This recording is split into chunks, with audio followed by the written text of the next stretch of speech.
जय हिंद दोस्तों। जैसे कि मैं आपको 500 प्लस जी के क्वेश्चन सीरीज का करा रहा था, तो उसका पार्ट लेकर आया हूँ 10। तो हम इसमें शुरू करते हैं क्वेश्चन नंबर 136 से। प्रश्न क्या है? अंतर्राष्ट्रीय चावल अनुसंधान संस्थान कहाँ पर स्थित है? अंतर्राष्ट्रीय चावल अनुसंधान संस्थान कहाँ पर स्थित है? तो विकल्प है पेइचिंग, कराची, लास बानोस, फिलीपींस, कटक। तो इसका उत्तर क्या हो जाएगा? इसका उत्तर हो जाएगा लास बानोस, फिलीपींस। लास बानोस, फिलीपींस। अगर आपसे पूछ लिया जाए कि अंतर्राष्ट्रीय चावल अनुसंधान संस्थान की स्थापना किस वर्ष हुई थी, तो इसकी स्थापना हुई थी 1960 में, 1960 में। और अगर पूछ लिया जाए कि वर्तमान में इसके अध्यक्ष कौन है, तो वर्तमान में इसके अध्यक्ष मैथ्यू मोरेल। Matthew Morel. अगला प्रश्न करते हैं। निम्नलिखित तटों में से कौन सा जुलाई और अगस्त महीने में साधारणतः शुष्क रहता है? मतलब कि गर्म रहता है। वो शुष्क मतलब कि यहाँ पर वर्षा नहीं होती, कम वर्षा होती है। तो वो कौन सा तट है भारत का जो जुलाई और अगस्त महीनों में शुष्क रहता है? विकल्प है कोरोमंडल तट, कोंकण तट, मालाबार तट, उत्तरी सरकार तट। तो इसका उत्तर क्या हो जाएगा? इसका उत्तर हो जाएगा कोरोमंडल तट।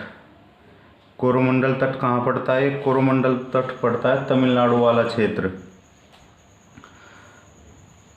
तमिलनाडु वाला क्षेत्र पड़ता है कोरोमंडल तट। अगर आपसे पूछ लिया जाए कि कोंकण तट कौन सा पड़ता है? गोवा और महाराष्ट्र। गोवा और महाराष्ट्र। अगर आपसे पूछ लिया जाए कि कोंकण तट की लंबाई कितनी है, तो कोंकण तट की लंबाई हो जाएगी 760 किलोमीटर। अगर आपसे पूछ लिया जाए कि मालाबार वाला तट कौन सा है, तो मालाबार तट वाला हो जाएगा गोवा से केरल। गोवा और केरल वाला क्षेत्र हो जाएगा मालाबार तट। अगला प्रश्न, केंद्र राज्य वित्त संबंध का निर्धारण कौन करता है? केंद्र राज्य वित्त संबंध का निर्धारण कौन करता है? विकल्प है वित्त मंत्रालय, योजना आयोग, वित्त आयोग, सरकारी आयोग। तो इसका उत्तर क्या हो जाएगा? इसका उत्तर हो जाएगा वित्त आयोग। तो वित्त आयोग का वर्णन किस अनुच्छेद में है? तो इसका आर्टिकल हो जाएगा आर्टिकल 280।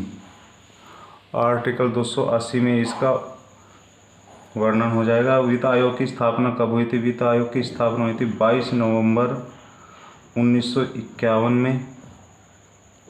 यदि आपसे पूछ लिया जाए कि वर्तमान में वित्त आयोग के अध्यक्ष कौन है, तो वर्तमान में वित्त आयोग के अध्यक्ष हो जाएंगे NK सिंह। NK सिंह। ठीक है दोस्तों। अगला प्रश्न करते हैं। 10 राजाओं के विख्यात युद्ध में निम्नलिखित में से कौन सा विजय हुआ था? 10 राजाओं के विख्यात युद्ध में निम्नलिखित में से कौन सा विजय हुआ था? विकल्प है दिवोदास, सुदास, तुर्वसगण, यदुगण। तो इसका उत्तर हो जाएगा सुदास। सुदास इसका उत्तर हो जाएगा। ये यदि पूछने जाए कि ये युद्ध कब हुआ था, तो ये युद्ध हुआ था 14वीं शताब्दी में। इस युद्ध को 10 रागे युद्ध के नाम से भी जाना जाता है। इस युद्ध को 10 रागे युद्ध के नाम से भी जाना जाता है। यह युद्ध उत्तर वैदिक काल में भरत कबीला, उत्तर वैदिक काल में भरत कबीला था एक। भरत कबीला था एक, और राजा सुदास के बीच हुआ था। और यदि पूछ लिया जाए कि 10 रागे युद्ध किस नदी के किनारे पर हुआ था, तो 10 रागे युद्ध हुआ था रावी नदी के किनारे। रावी नदी के किनारे हुआ था ये युद्ध। इस नदी को पुराना नाम हो जाएगा पुरुषनी। पुरुषनी नदी के किनारे पर हुआ था। यदि आपसे पूछ लिया जाए कि किस नदी के किनारे हुआ था, विकल्प में पुरुषनी दिया हो तो पुरुषनी लगा देना, नहीं तो रावी दिया होगा। अगली लाइन से अगला प्रश्न।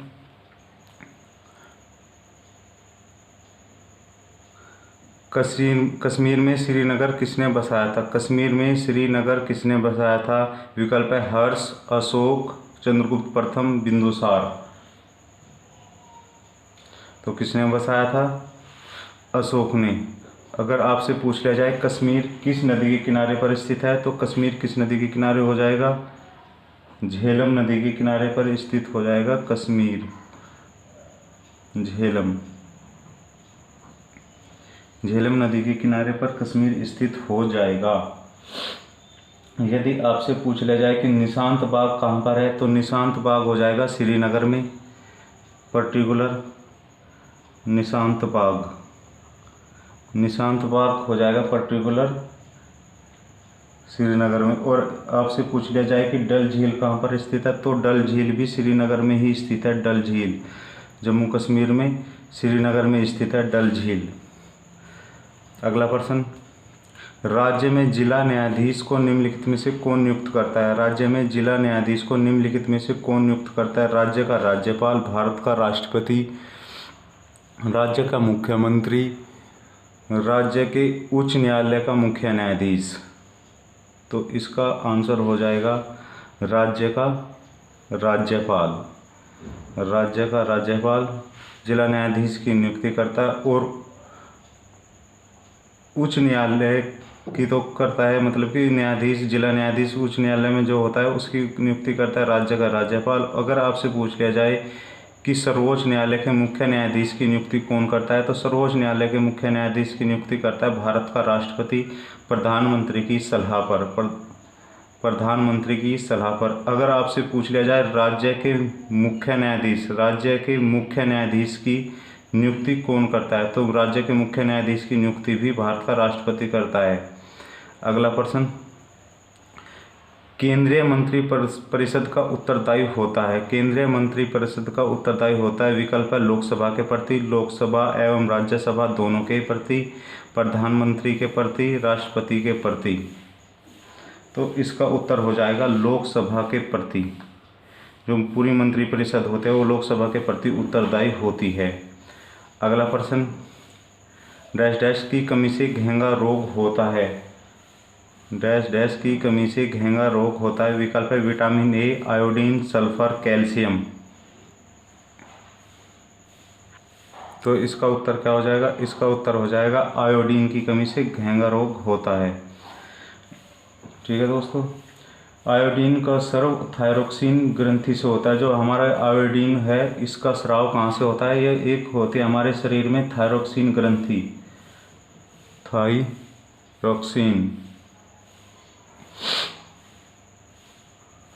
थायरोक्सिन ग्रंथि होती है, उससे इसका स्राव होता है।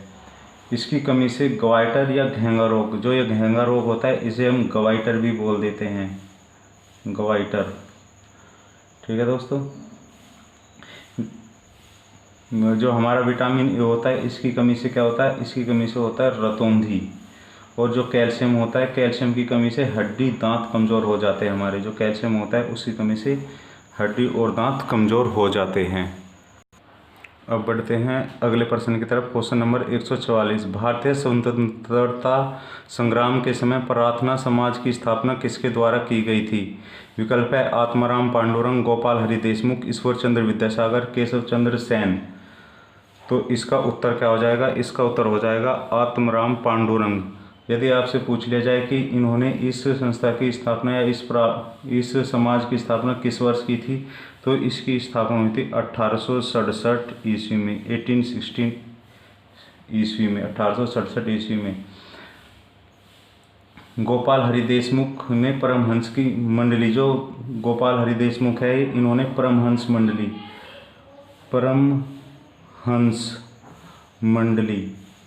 परमहंस मंडली की स्थापना कब की थी? इन्होंने की थी ये 1840 ईस्वी में। वेद समाज की स्थापना श्री धरायुल नायडू ने 1871 में की थी। वेद समाज की स्थापना श्री धरायलु नायडू ने 1871 में की थी। ठीक है दोस्तों, अगला प्रश्न करते हैं। ग्रेसम का नियम है, विकल्प है जब कीमत गिरती है तो मांग बढ़ती है, जब मुद्रा की मात्रा बढ़ती है तो उसका मूल्य घटता है। बुरी मुद्रा अच्छी को प्रचलन से बाहर कर देती है। अच्छी मुद्रा बुरी मुद्रा को प्रचलन से बाहर कर देती है। तो इसका उत्तर हो जाएगा या इसका आंसर हो जाएगा बुरी मुद्रा अच्छी को प्रचलन से बाहर कर देती है। ये नियम है ग्रेसन का नियम। अगला प्रश्न, पैलियोंटोलॉजी अध्ययन है। पैलियोंटोलॉजी अध्ययन है। विकल्प है पक्षियों का, हड्डियों का, जीवाश्मों का, प्राइमेटर्स का। पक्षियों का, हड्डियों का, जीवाश्मों का, प्राइमेटर्स का। तो इसमें अध्ययन होता है जीवाश्मों का। पैलियोंटोलॉजी में अध्ययन होता है जीवाश्मों का। आर्थ्रोलॉजी में अध्ययन होता है हड्डियों का। कौन से? ऑर्निथोलॉजी।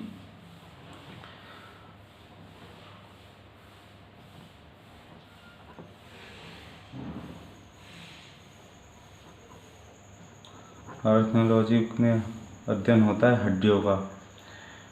माइकोलॉजी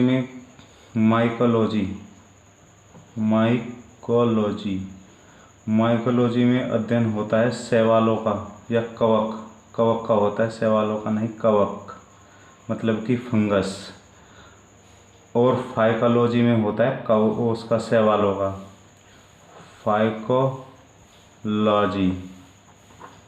फाइकोलॉजी में अध्ययन होता है शैवाल का। फाइकोलॉजी में अध्ययन होता है शैवाल का। क्रायोनोलॉजी में ब्रेन का अध्ययन, जो हमारा मस्तिष्क होता है उसमें होता है क्रायोनोलॉजी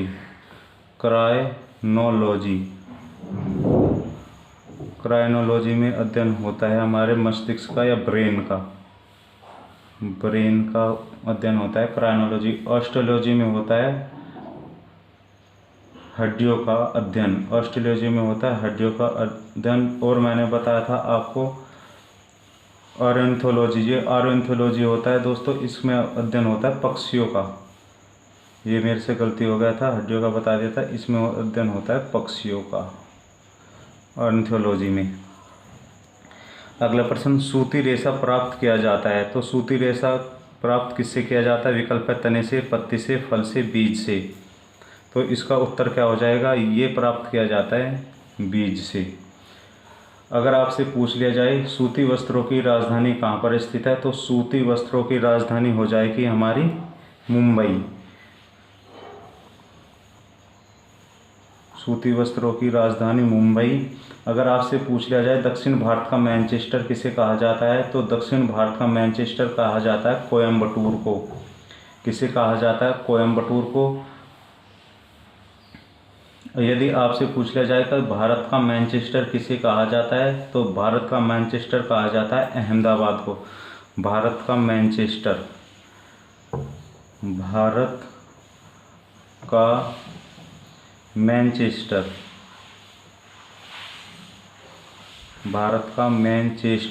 किसे कहा जाता है? भारत का मैनचेस्टर कहा जाता है अहमदाबाद को भारत का मैनचेस्टर कहा जाता है। यदि आपसे पूछ लिया जाए कि उत्तर भारत का मैनचेस्टर किसे कहा जाता है, तो उत्तर भारत का मैनचेस्टर कहा जाता है कानपुर को। उत्तर भारत का मैनचेस्टर कहा जाता है कानपुर को। अगला प्रश्न करते हैं, वयस्क मनुष्य में रक्त निर्माण होता है। वयस्क मनुष्य में रक्त निर्माण होता है। विकल्प है हृदय द्वारा, प्लीहा द्वारा, लाल अस्थिमज्जा द्वारा, पित्त अस्थिमज्जा द्वारा। तो इसका उत्तर क्या हो जाएगा? तो इसका आंसर हो जाएगा लाल अस्थिमज्जा द्वारा। लाल अस्थिमज्जा द्वारा वयस्क मनुष्य में रक्त का निर्माण होता है। रक्त का निर्माण भ्रूण अवस्था में यकृत या प्लीहा, जो हमारा भ्रूण अवस्था में जो रक्त का निर्माण होता है वो यकृत में होता है या प्लीहा में होता है। रक्त एक तरल संयोगी ऊतक है। जो हमारा रक्त है वो एक लिक्विड टिश्यू है। अगला प्रश्न अगली लाइन, इसका पीएच मान क्या होता है? तो इसका पीएच मान होता है ब्लड का 7.4, जो कि क्षारीय होता है, बेस होता है 7.4। रक्त का 60% भाग प्लाज्मा होता है। जो रक्त का 60% भाग होता है वो प्लाज्मा का बना होता है।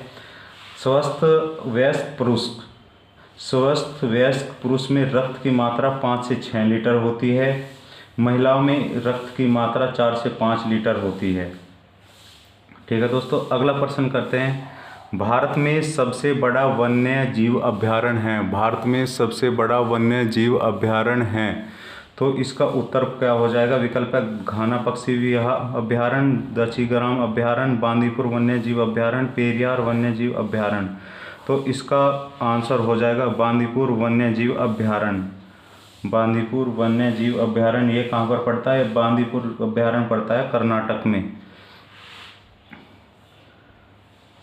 कर्नाटक में पड़ता है। अगर आपसे पूछ लिया जाए कि घाना पक्षी विहार, जो घाना पक्षी विहार है ये कहाँ पर पड़ता है? ये पड़ता है राजस्थान में। इसका नाम बदलकर ही केवलादेव पक्षी अभ्यारण्य कर दिया गया था। केवलादेव पक्षी अभ्यारण्य इसका नाम कर दिया गया था। यदि आपसे पूछ लिया जाए दक्षिग्राम अभ्यारण्य कहाँ पर स्थित है, तो ये जम्मू कश्मीर में स्थित है। पेरियार कहाँ पर स्थित है? पेरियार केरल में स्थित है। अगला प्रश्न करते हैं। नाबार्ड का मुख्य कार्य है। नाबार्ड का मुख्य कार्य विकल्प है भारतीय रिजर्व बैंक के प्रतिनिधि के रूप में कार्य करना, ग्रामीण शाख संचालन करना, औद्योगिक शाख संचालन करना, इनमें से कोई नहीं। तो इसका उत्तर हो जाएगा